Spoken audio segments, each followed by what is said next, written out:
Bago natin simulan ang chapter 1, shout out kay Idol Carl Justin sa pagsasuggest nitong bago nating i-recap, at nang dahil nagustuhan ko ang kwento kaya't ginawan ko na kaagad ng video.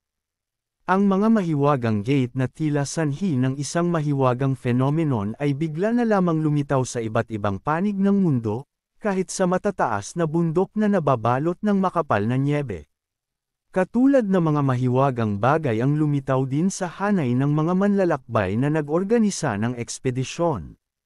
Sila ay nasa lahat ng sulok ng mundo, kabilang na ang maiinit na bansa kung saan malayang nakakapaglaro ng bola ang mga bata malapit sa mga gate na ito. Ipinakita kasing wala namang masamang epekto ang mga gate sa katawan ng tao. Maaaring nasa gitna pa ito ng lungsod sa oras ng mataong trapiko habang abala ang mga tao sa kani-kanilang gawain. Ngunit kahit ganoon, nananatiling misteryo ang tunay na layunin ng mga gate na ito. Palaging binabalita ang kanilang paglitaw, at habang polola ng polola ang mga insidente, mas lalo namang nababahala ang mga tao. Sa pamamagitan ng mga eksperimento, patuloy pa ring sinusubukan ng mga siyentipiko na tukuyin ang sanhi ng fenomeno na ito, pati na rin ang posibilidad na may kaugnayan ito sa biglaang paglitaw at pagkawala ng mga buhay na halimaw. Dito sa isang gate na nasa tabi ng isang mataas na gusali, hindi naman ito naging sagabal sa mga trabahador na abala sa pagkakarga ng mga gamit. Isang babaeng nasa gitna ng edad at nakasuot ng uniforme ng isang loader ang may dalang kahon. Sinabi niya sa kanyang kasamahan na iyon na ang huling kitchen set. Ikinarga siya ng lalaki sa sasakyan, pagkatapos ay pinunasan ang alikabok sa kanyang mga kamay, habang ang babae naman ay pinupunasan ang pawis sa kanyang noo gamit ang tuwalya. Nagmungkahi ang lalaki na magpahinga muna habang may oras pa, dahil naghahabol sila sa deadline. Lumingon ang babae at tinanong ang isa pa nilang kasamahan kung narinig nito ang sinabi niya. Isang medyo batang lalaking may maitim na buhok at may kargang kahon sa balikat ang tinukoy niya. Bagaman halatang pagod na, sumagot ang nakatatandang kasamahan na positibo. Tinanong ng boss ang pangalan ng bata. Eugene ang pangalan ng lalaki, at muli siyang pinayuhang magpahinga muna bago umalis. Ngunit nagpumilit si Eugene na tapusin ang pagdadala ng kahon. Magkakatabi ang mga kasamahan, at inihagis ng boss ang isang bote ng tubig kay Eugene dahil napansin niyang mabigat ang kahon. Pinuri naman siya ng babae dahil sa kanyang kasipagan, at tinawag na malalakas ang kanyang mga braso. Nahihiyang ngumiti ang binata habang binubuksan ang bote ng tubig. Napatingin sa kanya ang mga kasamahan at napaisip kung bakit niya pinasok ang ganitong kahirap na trabaho. Ayon sa kanya, ginagawa niya ito upang nagtatrabaho siya upang mapag-aral ang kanyang nakababatang kapatid sa unibersidad. Nagtanong ang babae kung siya nga ba talaga ang nagpapaaral nito. Sa likuran nila ay ang isang gusaling may maraming palapag kung saan sila nagbababa ng mga kahon. Ikinwento ni In sa kanyang mga kasamahan na maaga nang pumanaw ang kanilang mga magulang, at naiwan silang dalawa ng kapatid niyang lalaki. Dahil dito, napilitan siyang huminto sa pag-aaral para makapagtrabaho. Nabigla ang mga kasamahan sa dami ng paghihirap na dinanas ng isang batang gaya niya. Ipinakita niya ang litrato nila ng kanyang nakababatang kapatid sa kanyang cellphone at sinabing hindi niya itinuturing itong paghihirap. Kinuha ng babae ang telepono habang itinuturo ng lalaki ang kanyang kapatid sa litrato. Napansin ng isa nilang kasamahan na mukhang kaaya-aya at maayos ang kapatid ni Eugene. Sumang-ayon si Eugene sa sinabi nito. Hawak pa rin ng babae ang cellphone habang medyo naiilang siyang tumingin kay Eugene na nakatayo sa harapan niya, patuloy na masiglang. Nagkukwento tungkol sa kanyang kapatid. Kinuha ng lalaki ang telepono at ipinakita rin ito sa mga kasamahan niyang gulat na gulat sa kanyang kwento. Habang naguguluhan ang babae sa masyadong detalyadong pagbabahagi ng kanyang buhay, ngumiti ang boss at sinabing, ganyan talaga siya kapag tungkol sa kapatid niya. Ngumiti si Eugen at masayang sinabi na maaga ring matatapos ang klase ng kapatid niya ngayong araw. Hawak ni Yuan ang kanyang bag habang masayang ibinahagi ni Eugen na pupuntahan agad niya ito pagkatapos ng trabaho para kumain sila ng karne. Si Yuan ay nakaupo sa trenapan ng mga tao, nakatingin sa bintana. Sa malayo ay makikita ang parehong gate. Samantala, inamin ni Eugen na parami ng parami ang kanyang trabaho, pero nakikita pa rin niya ang mga pakinabang dito. Ang asul na katawan ng truck na may lamang mga kahon ay tahimik na bumabaybay sa daan, habang napansin ni Eugen na hindi pa naman ngayon ang karaniwang panahon ng paglipat, pero tila wala naman talagang panahon para roon. Nasa loob ng driver's cab ang mga kasamahan habang ang boss ang nagmamaneho ng truck. Napuna ng binata na ginagawa nila ito lahat para sa ikauunlad ng kanilang mga amo. Napangiti ang babae at sinabing, "Ang ganda mong magsalita," pero biglang tumanggi ang boss. Iniisip na ang lahat ng ito ay dahil sa mga gate, na tinawag niyang isang bagay. Nagtanong si Eugen kung anong ibig niyang sabihin, at itinuro ng lalaki ang labas ng bintana, sabay sabing mas dumarami na ang mga taong nakakaramdam ng pagkailang. Dahil sa bagay na iyon kaya sila lumilipat-lipat. Isa na namang orange gate ang nakabitin sa ibabaw ng kalsada, hindi kalayuan sa isang mataas na gusali. Napansin ng lalaki na sana raw ay malaman nila kung ano ba talaga ang layunin ng gate, dahil may kakaiba siyang kutob. Nakatanaw palabas ng bintana ang binata, habang hinawakan ng babae ang kanyang baba at nag-isip ng malalim. Kalma pa rin ang lalaki. Ikinwento ni Eugen na sinabi ni Yuon na may lumitaw din na gate sa daan papunta sa paaralan. Nagpahayag ng opinyon ang isa nilang kasamahan na baka naman mabuti ang dulot nito, at baka nga raw magandang ideya ang bumili ng bahay malapit sa gate. Napatawa ang lalaki at tinanong kung saan siya makakahanap ng pera para roon. Inayos ng binata ang kanyang sombrero habang pinagmamasdan ng mabuti ang gate. Iginiit naman ng babae na gaganda rin ang kalagayan nila dahil dumarami na ang trabaho. Sabay-sabay silang tumingin palabas ng bintana patungo sa isang lalaking nakasandal sa pinto, na tinuturo ang gate sa mga kasamahan. Nagtatanong kung ganoon na ba talaga ang kulay nito mula pa noon. Biglang kumislap ang orange gate. Hindi pa man nakakabigkas ng alinlangan si Eugen na dati itong kulay asul, biglang napasigaw ang lalaki sa labas at halatang natakot. Napaupo ang tatlo sa loob, tulalang gulat sa nangyari. Nag-isip ang boss kung ano iyon. Napalinga-linga sa takot ang babae at nagtanong kung may bumangga ba. Agad naghanda ang lalaki sa labas upang tingnan kung maayos pa ba ang mga gamit sa mga kahon. Binuksan ni Eugen ang pinto ng truck at sumilip sa likod. Sa harap niya, sa likuran ng truck, nakaupo ang isang dambuhalang halimaw, may tumutulong laway habang nakatitig sa kanya. Nanlaki ang mata ng binata, hindi makapagsalita sa tindi ng takot. Napansin ng halimaw ang binata at ngumisi, halatang balak siyang salakayin. Bigla itong umatake, pero nakatalon pa atras si Eugen habang sumisigaw sa takot. Sa halip, binangga ng halimaw ang truck gamit ang ulo nito dahil nakailag si Eugen, yumuko siya at tinakpan ang ulo ng mga kamay.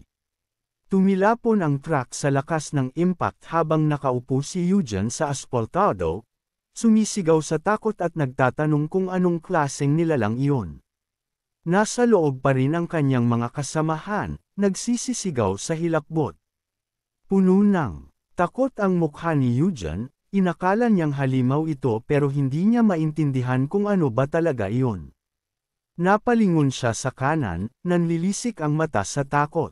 Mula sa gate, nagsilabasan ang sangkaterbang halimaw at lumipad papunta sa mga tao sa lungsod na nagsisitakbo sa takot.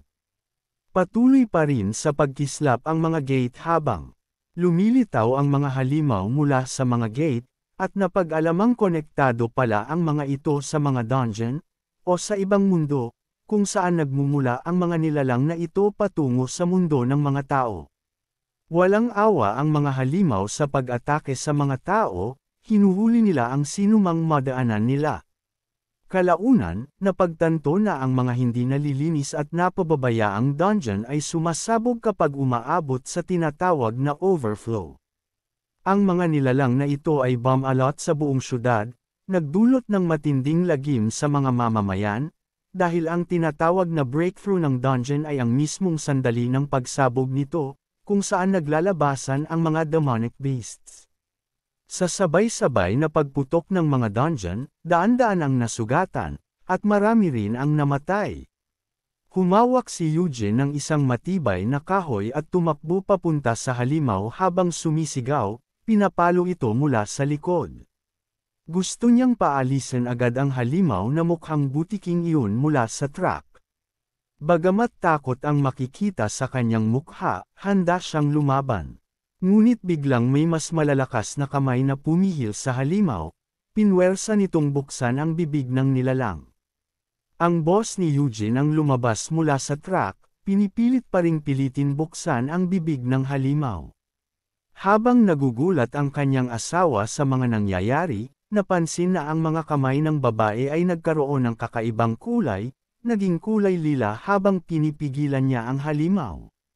Sinigawan niya ang lalaki na lumabas na habang may oras pa, pero hindi naintindihan ng lalaki kung ano ang nangyayari sa kanya. Tumutulo ang pawis sa mukha ng babae, at sigaw niya sa asawa niya, "Hindi ko rin alam kung ano talaga to." Sa katotohanan, may mga taong bigla na lamang nagigising ang mga kakayahan sa tuwing nakakasagupa ng mga halimaw. Nagkaroon ng isang aksidente at sunog sa isang kalsada, at mula roon, ang mga awakened ay naging kilala bilang mga hunter na siyang may tungkuling linisin at pasukuan ang mga dungeon. Hindi naglaon, ang pagiging hunter ay naging pinaka-pinapangarap na propesyon sa buong mundo. Nasunog at napatay ang halimaw. Ang mga tao sa paligid ay natigilan sa takot pagkatapos ng pag-atake, nakatingin sa nasusunog na halimaw at Keio na nakatayo sa harap nito. Ang kanyang mga kamay ay naglalabas ng itim at lilang aura. Tinitigan niya ang halimaw, wasak ang kanyang damit mula sa labanan. Ang kanyang kurbata at buhok ay tinatangay ng hangin. Tiningnan niya ang kanyang mga kamay, manghang-mangha, hindi makapaniwala sa kanyang nakita. Siya ay naging isang S-class hunter, isa sa iilan lamang sa buong mundo. 8 taon ang lumipas, sa Republika ng Korea, walang ulap sa langit pero umuulan sa lungsod. Mula sa kamay ng isang babae, biglang lumitaw ang kakaibang liwanag na kulay berde. Tinanong niya kung nakikita ba ito ng mga tao. Habang iniulat ito ng isang reporter, nakatayo sa harap ng dalagang nakasuot ng light green na sweater, isang tao ang sumagot ng hindi dahil wala naman siyang nakikita. Tumugon ang babae na ito raw ay isang status window na siya lang ang nakakakita. Isang magandang dalaga na may kayumangging mga mata at buhok, nakasuot ng cute na sweater, ang nakatitig sa mahiwagang pangyayari. Aniya, noong una, inakala niyang nasa loob siya ng isang laro. Ang nagniningning na logo ng Sprout na napaliligiran ng bilog ay may nakasulat sa ilalim nito, isang panawagan sa kalikasan na maging maslante iyan. Isa itong skill na nagpapalago ng mga puno sa isang partikular na lugar. Ipinaliwanag ni Yui EXP na, ang status window na iyon ay naglalaman ng listahan ng mga kakayahan na maaari niyang gamitin.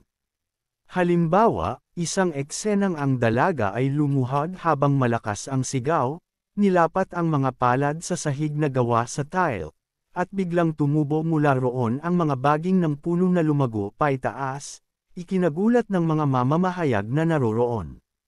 Di nagtagal, nag-ugnay-ugnay ang mga baging hanggang sa kisame.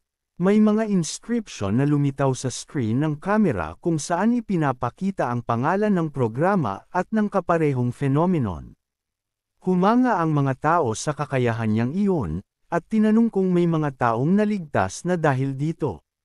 Si Yumi, 8 taon na ang nakalipas, ay naninirahan sa isang maruming silid na puno ng amag at gintong moss, naghahanap ng trabaho habang may dungeon strike. Noon, nagawa niyang palagwin ng mga kahoy na baging at mailigtas ang mga tao sa pamamagitan ng paggising ng kanyang skill.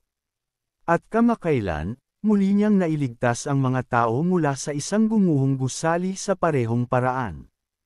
Hindi niya raw agad napansin ang sarili niyang kapangyarihan, habang walang kamalay-malay na hinahaplos ang batok niya habang nagkukwento.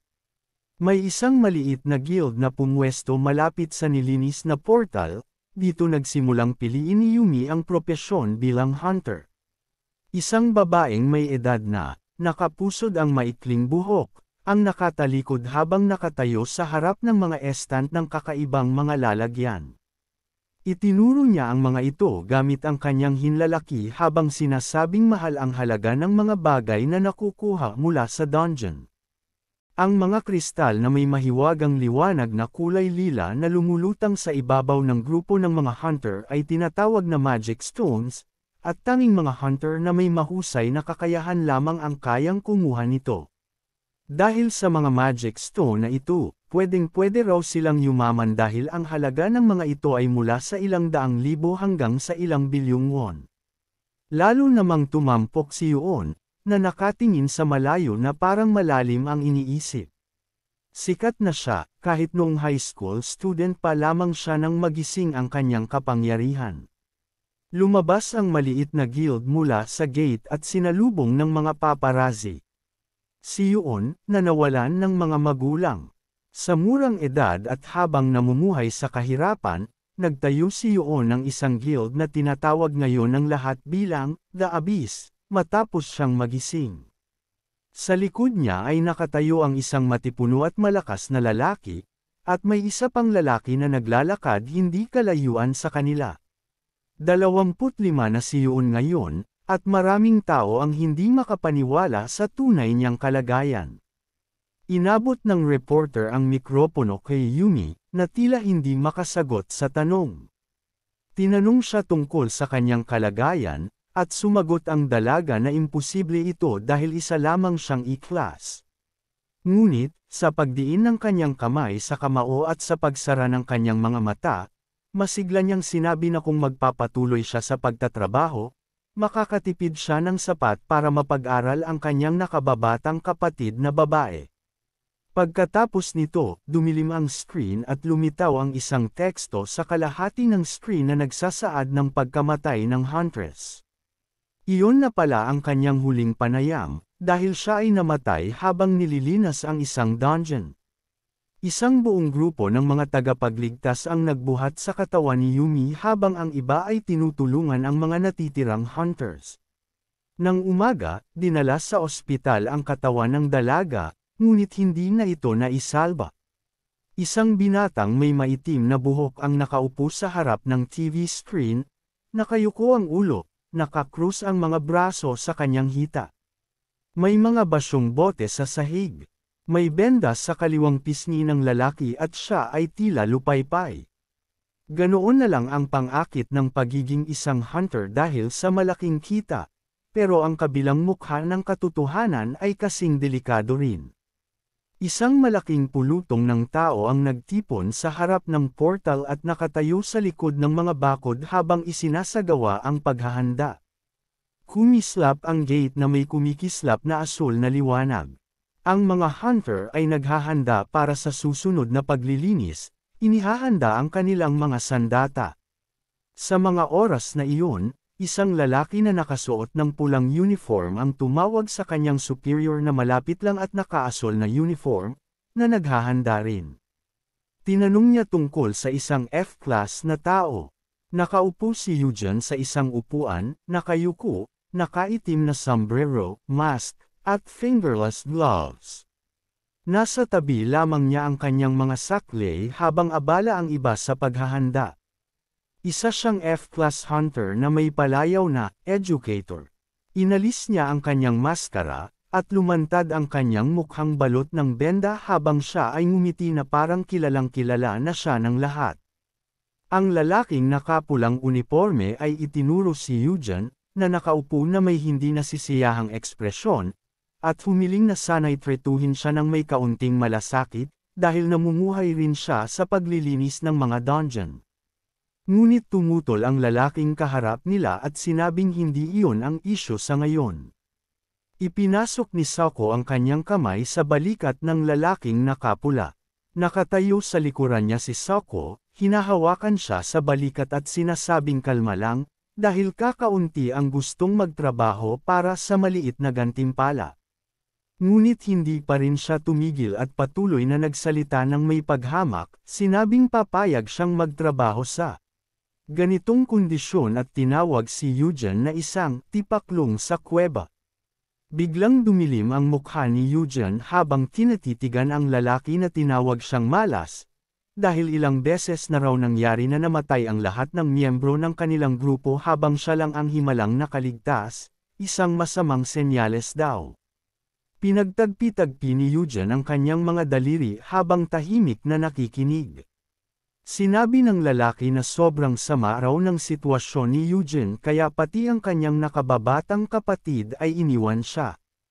Kinuha ng lalaking nakasuot ng pulang uniforme ang kanyang cellphone at nagsimulang basahin ang isang artikulo.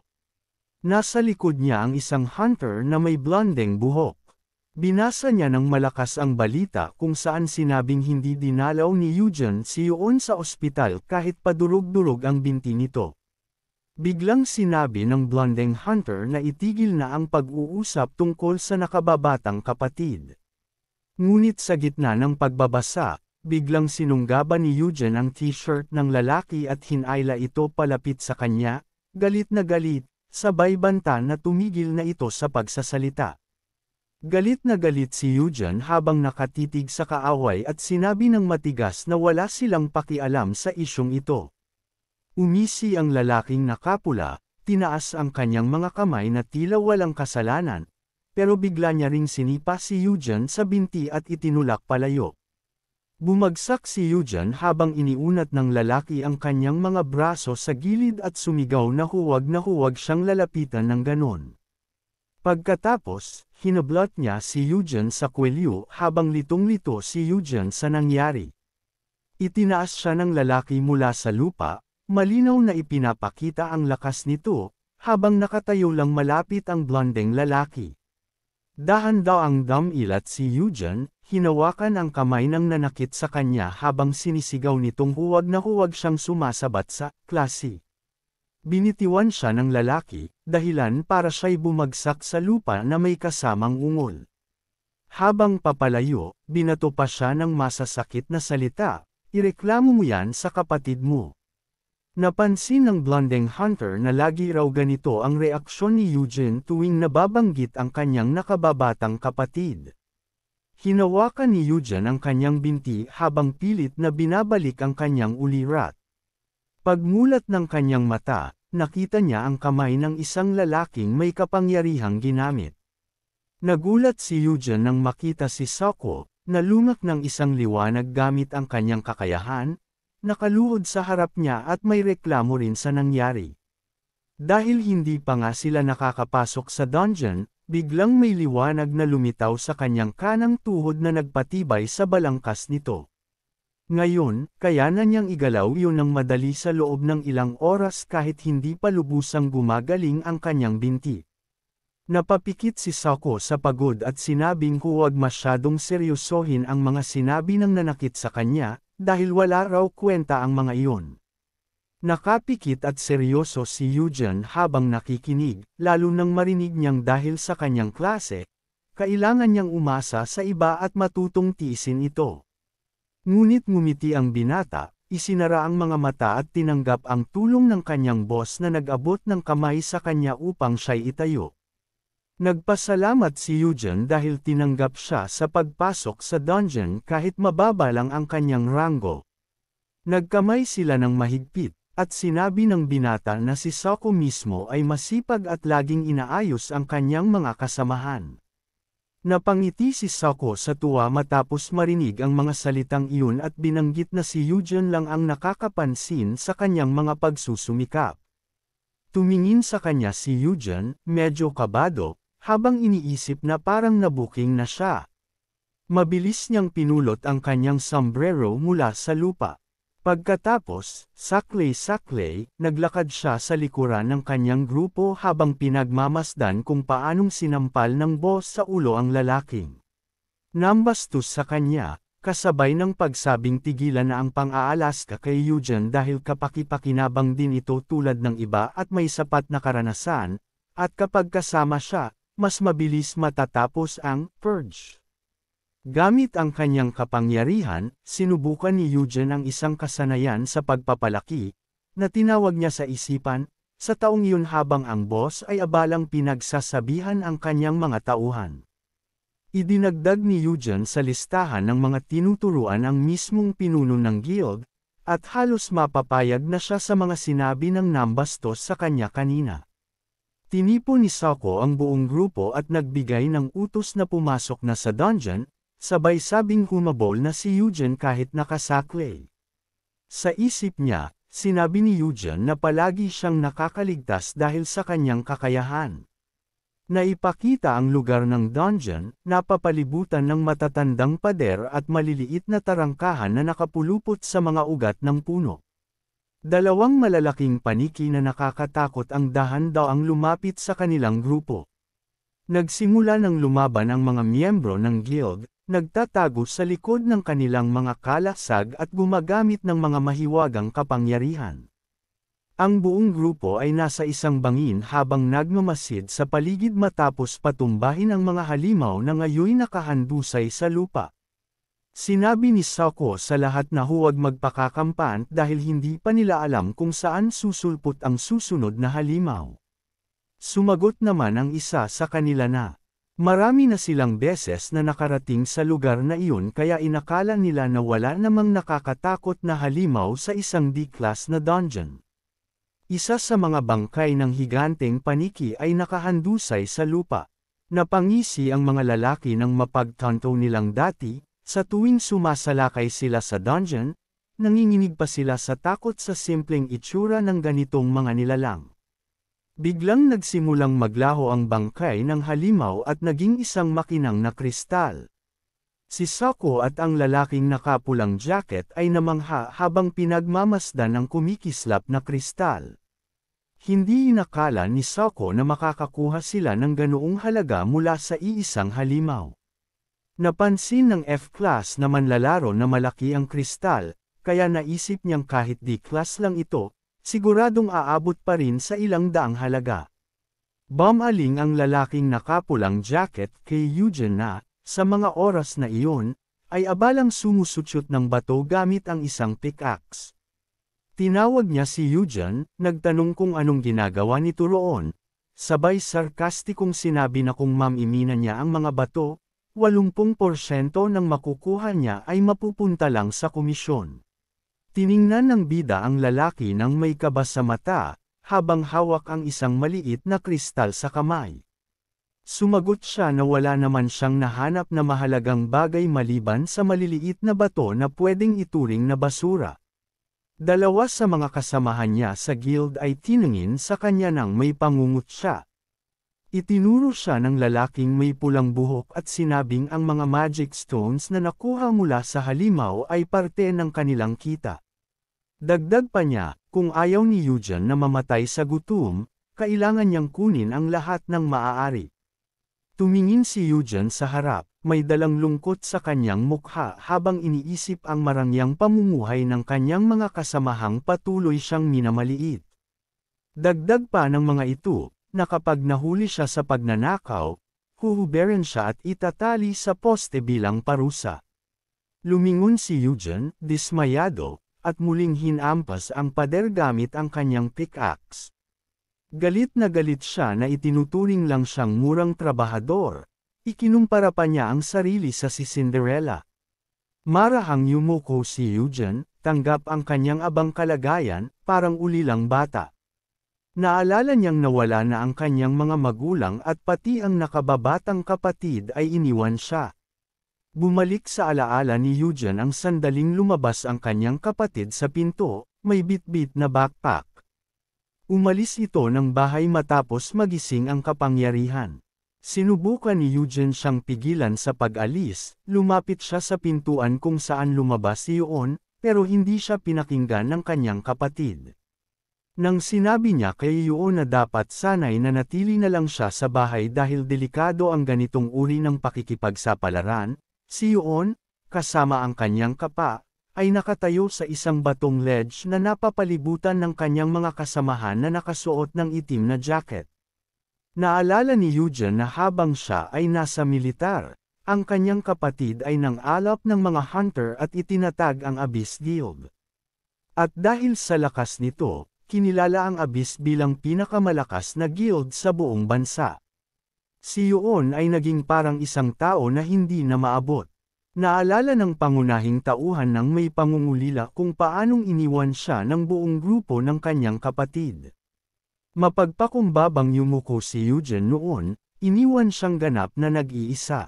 Mula sa ganoong sitwasyon, nang siya'y naiwan sa ere, mahigpit niyang pinisil ang kanyang kamao, ramdam niya ang malas sa kanyang buhay at ang kawalan ng gising ng kapangyarihan kahit labis niya itong ninanais. Lumilipad sa hangin ang samot-saring papel at mga card, na para bang tinangay ng hangin. Naalala ni Eugene na ginastos niya ang lahat ng natitirang pera matapos siyang magbitiw sa trabaho upang maghanap ng broker na makakatulong sa kanyang magising ang kapangyarihan.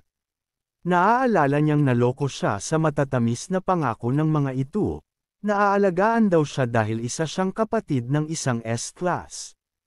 Naalala niyang maraming maling desisyon ang kanyang ginawa, at sa huli, kahit paano'y nagising siya, pero hanggang F-class lang. Napagtanto niyang habang ang kanyang kapatid ay nakatanggap ng pinakamataas na ranggo, siya ay nanatiling pinakamababa. Bumalik sa kanyang alaala ang mga mahihirap na yugto ng kanyang buhay, nang makipag-ugnayan siya sa mga broker at naging usap-usapan siya ng mga tao sa negatibong paraan. May nagsasabing dapat daw ay gisingin na ng kanyang konsensya ang sarili niya, dahil siya ay nakatatandang kapatid ng pinuno ng Abyss Guild. Paniwalang paniwala ang mga broker sa kanya at ikinabot ang kanilang mga inaasahan sa kanya, pero hindi niya ito natupad, kaya sinubukan nilang bawiin ang ginastos nila sa kanya. Ang payat na daliri ni Eugene ay dahan-daang humaplo sa nagkalat na mga dyaryo at papel. Naalala niya kung paanong palaging lumalabas ang kanyang pangalan sa mga balita, at kung paano siya nalubog sa utang. Si Yoon, sa sandaling iyon, ay tiningnan siya ng may paghamak habang si Eugene ay nakaupo sa sahig, hawak-hawak ang mga dyaryo, at napapalibutan ng maraming tao. Malungkot na naalala ni Eugene ang usapan nila ng kanyang kapatid, na hindi maunawaan kung hanggang kailan pa niya bababe ng sarili sa paglilinis ng mga kalat nito. Si Eugene, ang parehong F-class hunter, ay nakatanggap ng bansag na educator noong nagising ang kanyang kapangyarihan, dahil siya ang nagpalaki sa kanyang nakababatang kapatid na ngayon ay isang S-class. Ngunit si Yoon ay tinitingnan pa rin siya ng may pagkasuklam, habang ang kanyang kapatid ay nakaupo sa nakayuko at nakatingin sa sahig. Napansin ni Yoon na dapat sana'y ikahiya ni Eugene ang ganoong palayaw. Magarbong lumapit si Yoon sa kanyang malungkot na kapatid at sinabi na hindi siya isang guro, kundi isang pabigat na humahadlang sa kanya upang magpatuloy. Si Eugene, na nasaktan at nagalit, ay sumubok na tumakas mula sa mga kamay ng mga gwardya ng UIL na sinubukang paghiwalayin siya mula sa kanyang kapatid, ayon sa utos ni UIL. Patuloy na nasaktan si Eugene sa mga misyon sa dungeon kaya't hindi na niya magamit ang kanyang binti, at iniwan siya ng kanyang nakababatang kapatid. Naalala ni Eugene ang isang usapan nila ng kanyang kapatid noong humiling siya ng tulong mula sa isang healer, na nagsabing wala siyang ideya kung paano gumagana ang ganoong sistema. Desperado niyang iniunat ang kanyang kamay patungo sa kanyang kapatid na hindi man lang tiningnan siya, at iniwasan siya ng walang malasakit. Nakita ni Yoon na naging magaan na ang lahat, dahil hindi na muling mapapahamak si Eugene sa dungeon. Tiningnan siya ni Yoon ng may pagkamuhi at sinabi na mula ngayon ay mabuhay na lang siya ng tahimik at maligaya, At huwag mag-alala tungkol sa pag-unlad ng kanyang nakababatang kapatid. Isang malakas na hampas mula sa pickaxe ni Eugen ang nagputol ng piraso ng bato mula sa isang malaking bato. Malungkot na tiningnan ng pangunahing tauhan ang kanyang mga paa, na ang mukha ay puno ng mga sugat at nakabalot ng bendahe. Ang mga salitang lumabas sa bibig ni Eugen ay, "Talaga nga, karapat-dapat lang akong iwan." Patuloy na naaalala ng pangunahing tauhan ng may inis kung paanong ang kanyang kapatid, na napapaligiran ng mga kasamahan sa guild, ay patuloy sa kanyang pakikipagsapalaran. Iniisip ni Eugen na siya ang mahina, nakatatandang kapatid ng isang malaking S-class hunter, parang isang parasitiko na sumusubok kumita mula sa kanya, at malungkot na iniisip na hindi na ito isang ilusyon. Sa madilim at alikabok na espasyo ng dungeon, patuloy na nagtatrabaho si Eugen gamit ang kanyang pickaxe. Napagtanto ng pangunahing tauhan na siya ay isang F-class hunter at nakaligtas pa rin sa dungeon, kung saan ang mga tao ay patuloy na namamatay, dahil lamang sa isang kakayahan na ginagamit ng iba. Tiningnan ni Eugen ang hinaharap ng may malamlam na tingin. Noong nakaraan, ang kanyang palayaw ay, "Guru." Ang silhouette ni Eugen ay nasal-aya ng mahihinang ilaw habang siya'y nakaupo sa isang upuan, kasama ang lahat ng mga kilala niya, at ang kanyang kapatid sa likuran. Alam niyang ang kakayahang ibinigay sa kanyang paggising ay nagpapahintulot sa kanya na makaapekto sa mga tao sa kanyang paligid. Masaya at inspiredong nagpatuloy sina Eugen at Yuon, at naalala ni Eugen na kaya niyang makaapekto mula sa isang tao malapit sa kanya. Tulad ng kanyang kapatid na personal niyang inaalagaan at pinalaki, pati na rin sa mga taong nakilala niya at naging kaibigan, naaalala ni Eugen kung paano niya dinala ang mga salamin sa kanyang mga kasama na hindi naman ito pinahalagahan. Ginamit niya ang kanyang code word para sa mga ganitong paksa, "Cheer up," at agad silang naging kanyang mga estudyante. Gumapang palabas ng kanyang kubli si Eugen at nagpadala ng berdeng aura mula sa kanyang mga kamay patungo sa kanyang mga kasamahan. Ginamit niya ang maliit na buff na ito para sa kanilang pag-unlad dahil ito ang kanyang pangunahing kakayahan bilang isang guro. Ipinagswing ni Eugen ang kanyang pickaxe, itinapon ito sa likod ng kanyang ulo, at nagtataka kung paano siya nakaligtas gamit ang ganitong kakayahan sa dungeon, kahit na ang F-class ay puro support lang. Nanunood si Eugen ng may malapad na mata at takot sa pagsabog kung saan namatay ang kanyang mga kasama. Tinuring siyang isang cave cricket, isang parasitikong nakaligtas mag-isa kahit na ang lahat ng miyembro ng kanyang team ay namatay. Nanunood si Eugen mula sa mataas na ledge habang pinapatay ng isang malaking monster na butiki ang dalawa niyang kasama. Alam ni Eugen na siya ay nakaligtas hindi dahil sa swerte o dahil palaging nasa likuran, kundi dahil sa isang bagay.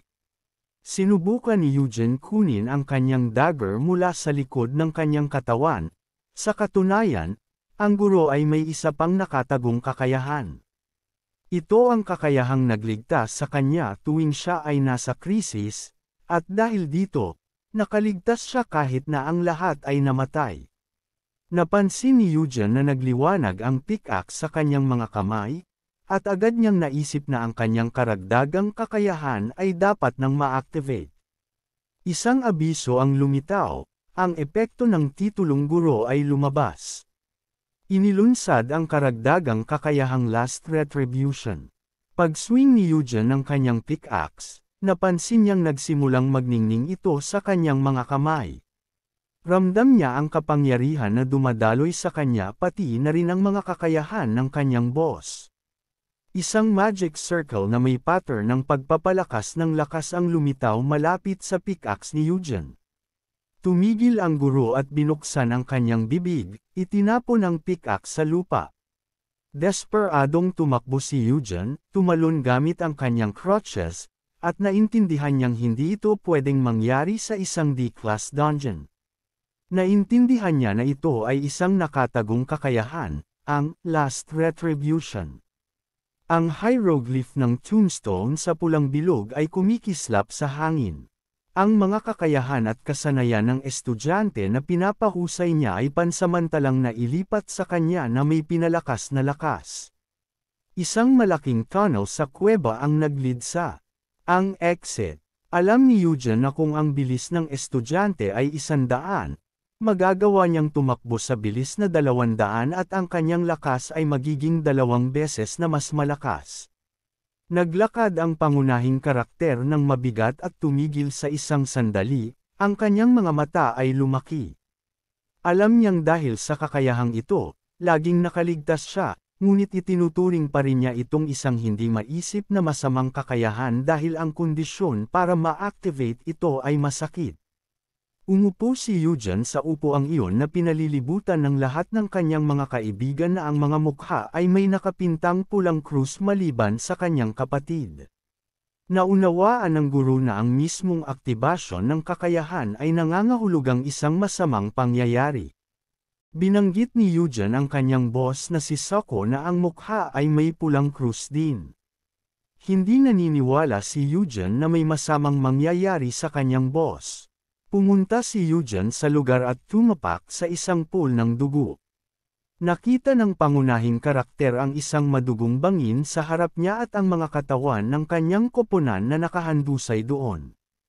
Alam ni Eugene na ang aktibasyon ng kakayahan ay nangangahulugang kamatayan ng Obito. Tumingin ang pangunahing karakter ng may takot sa dagwang at walang buhay na katawan ni Soko at sinubukang tawagin siya. Ang guro ay itinaas ang kanyang tingin sa mga sigaw. Tumingin si Eugene pataas at nakita ang isang napakalaking galit na dragon na may hawak sa bibig nito ang lalaki na nakasuot ng pulang jacket na nagkaroon siya ng alitan. Ang duguan at sugatang lalaki na nasa bibig ng dragon ay tiningnan ang pangunahing karakter ng walang emosyon. Sa mga huling minuto ng kanyang buhay, naisip niya na hindi ito posible, na narito ang lalaking ito sa D-class dungeon at buhay pa siya. Inisip niyang nangyari lahat ito sa kanya dahil nakipag-ugnay siya sa lalaking may masamang omen. Nag-alala si Eugene habang ang dugo ay sumabog mula sa langit mula sa bibig ng dragon. Dalawang galit na ulo ng dragon ang tumingin kay Eugene. Na-realize ni Eugene na ito ay ang hari ng mga dragon ng lason at mga sumpa, si Lachesis, isang napakalaki at galit na dragon na nakatayo sa isang bato at tinitingnan si Eugene na nakatayo sa harap ng isang pool ng dugo at isang bantan ng mga bangkay ng kanyang mga kasama. Hindi naiintindihan ng guro kung bakit nandoon ang ganoong klaseng halimaw sa lugar na ito. Ang tatlong ulo na dragon, si Lachesis, ay nakatayo sa isang matarik na bato at tinitingnan ang paligid. Tiningnan ni Eugene ang dragon na may takot, na-realize niyang hindi ito maaaring mangyari. Ang isa sa mga ulo ng dragon ay matalim na tinitigan si Eugene at binuksan ang bibig nito. Naunawaan ng guro na siya ay nasa isang D-class dungeon. Mabilis na tumakbo pabalik si Eugene. Ipinapana niya ang kanyang mga buto sa gilid habang ang galit na dragon ay sinusubukang kainin siya. Hindi maintindihan ng pangunahing karakter kung bakit ang isang klase isang dragon na pamilya tulad ni Lachesis ay nandoon sa dungeon na ito. Ang paa ni Eugene ay kumislap ng maliwanag na ilaw at bahagyang tumama sa lupa. Ginamit niya ang kakayahan sa pagpapalakas ng paa, at sa mabilis na paggalaw ng kanyang mga paa, nakatakbo si Eugene papunta sa isang maliit na yungib. Habang tinitingnan ng walang kibo, naisip niya na mayroon siyang isang nakahihigit na kakayahan sa pagpapalakas ng D-class na katawan, na may doble ang epekto. Nakita ni Eugene mula sa malayo ang isang maliit na bangin sa bato na kailangan niyang pasukin. Plano niyang gamitin ang bilis na ito para magtago sa lugar na hindi siya matutunton ng halimaw. Sa harap ni Eugene, isang galit na dragon ang pinapalo ang buntot nito at hinarang ang daraanan sa harap ng bangin, winasak ang buong lupa. Inilabas ni Eugene ang kanyang mga sakle at tumingin pababa habang isang malalim na butas ang lumitaw sa harapan niya pagkatapos ng pagguho na kinabagsakan ng dragon. Nanunood si Eugen ng may pangamba habang ang galit na laas ay papalapit sa kanya, pinapalo ang buntot nito. Naisip niya na kung mapapalakas niya ang kanyang mga braso, maaring mapigilan niya ang hampas. Sa parehong segundo, gamit ang magaan at mabilis na pag-swing ng buntot, itinapon ng dragon ang katawan ni Eugen ng mataas. Ang pangunahing karakter ay dumapa sa lupa ng buo niyang katawan mula sa lakas ng pagbagsak. Ang dugo ni Eugen ay dumaloy sa lupa. Nakahiga si Eugen sa lupa at itinaas ang kanyang kamay. Napansin niya ng may takot na ekspresyon na dumadaloy ang dugo mula sa kanyang ilong.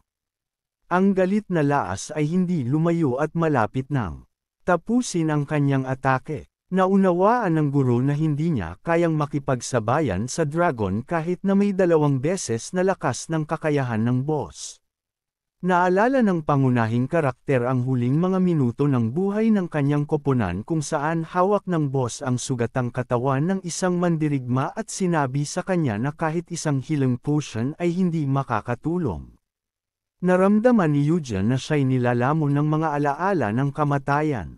Ang lalaking nakasuot ng pulang damit at ang mga alaala ni Eugen ay nagbalik.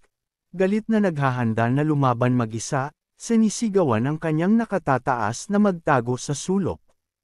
Malungkot na naalala ng pangunahing karakter ang sandali ng kanyang kamatayan, nang ang lalaki ay magtatangkang magtagal ngunit hindi nakasunod, at siya'y nahabol ng kamatayan sa anyo ng isang dragon, at ang lahat ng kanyang dugo ay nahulog sa mukha ng walang kabuhay-buhay na boss. Ang sugatang Eugen ay nagsusumikap sa lupa, naisip na maaaring maranasan niya ang parehong kapalaran. Hindi makalakad si Eugen, kaya't gumagapang siya sa lupa, hinahatak ang kanyang mga paa sa lupa. Naunawaan ni Eugen na sa ganitong mga paa, hindi siya makakatakas. Ang pagod na pangunahing karakter ay itinaas ang kanyang ulo at pinanood habang ang dragon ay papalapit sa kanya ng galit. Naunawaan niyang sa huli, mamamatay siya.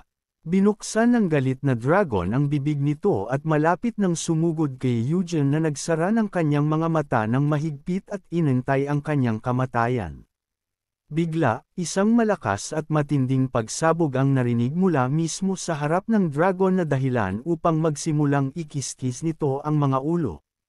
Sa parehong sandali, ang hindi makagalaw at mapagpakumbabang katawan ni Eugen ay binuhat ng kanyang nakababatang kapatid. Ang pangunahing karakter ay nakahiga sa likod ni Yuon at palaki ang mga mata.